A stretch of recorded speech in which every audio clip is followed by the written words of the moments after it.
For somebody we all miss. Yes, we are. I mean, she's going to be so missed. She fought the cancer with all that she had, and she smiled throughout that, just as she smiled throughout all of the passion for all of the events that she covered so well, and we'll miss her. Well, this men's 1500 meters is full of stories. I tend to think there's probably too many people in here, to be fair, but that name there, Yomif Kejelcha, just missed a world record for the 1 mile indoors by 100th of a second in the USA last week. He's going to go quick here because Bram Som's going to set the pace. But the other stories, Great Britain selection, Elliot Giles needs to perform perhaps well here. Got beaten by Neil Goulet in the trials. Neil has got himself in the team. There's Kejelcha. He'll be the favourite to win this. There are others who want to run fast as well. Giles will want to judge his pace correctly.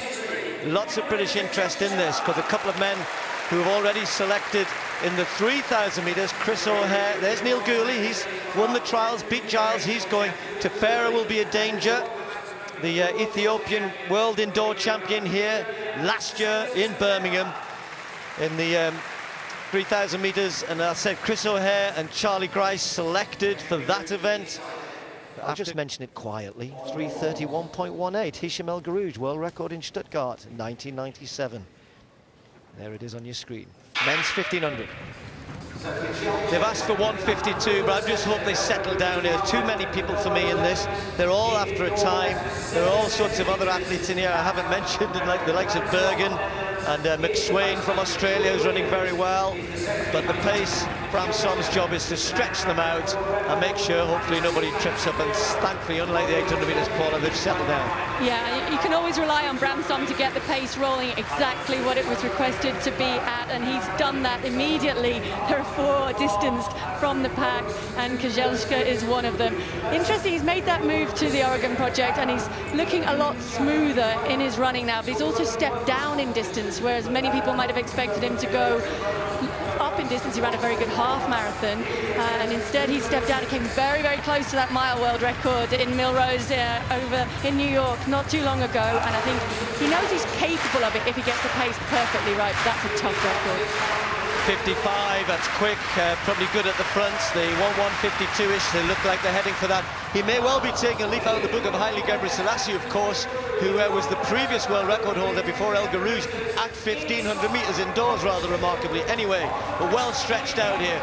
We've got Tefera's followed, McSwain's trying to get up there. Bergen is there, Kiprotich a little further back. Bergen just almost stumbling on the curve. And then Neil Goulet is leading the British challenge, because Elliot Giles, Chris O'Hare, Josh Kerr, all sitting a little further back. A long way back, to be honest. Stuart McSwain is doing a very good job. He's trying to latch onto the back of Tefera there. Tefera almost hesitated on the start line. He was completely letting Kejelcha dominate this race and dictate where he was going to be, and then sit behind him. Got a quick shot of the British race.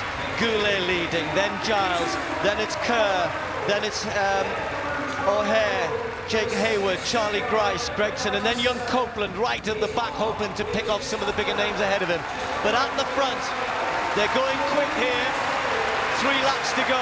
Kejelcha, Tefera, McSwain still following the pace. Kejelcha's got to let loose quickly, got to let loose soon if he wants to get a fast time.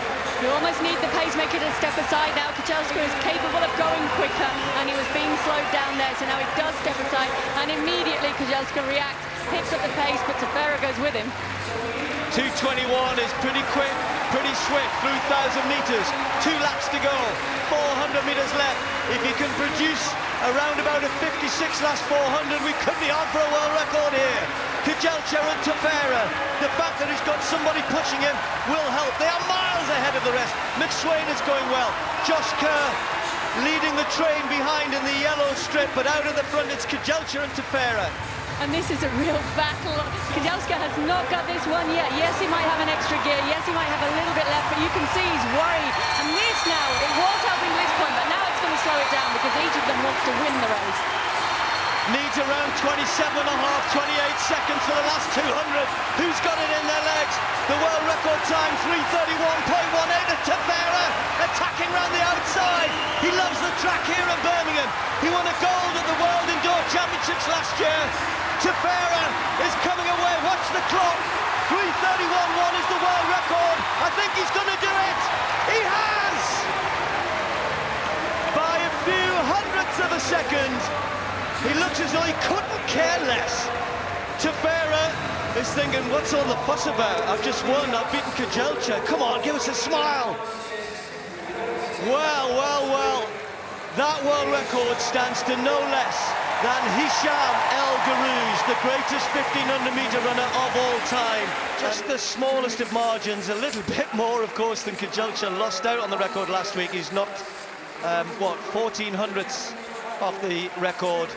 Kejelcha himself just outside. So he was in his slipstream, and he was just one plan in this race. I'm going to hang on as long as I can, and then what I've got left in the last lap, I'm going to go for it. And he judged it to perfection over this last lap. Kejelcha running slightly wide. I think that's just because he's a taller runner rather than he's trying to block.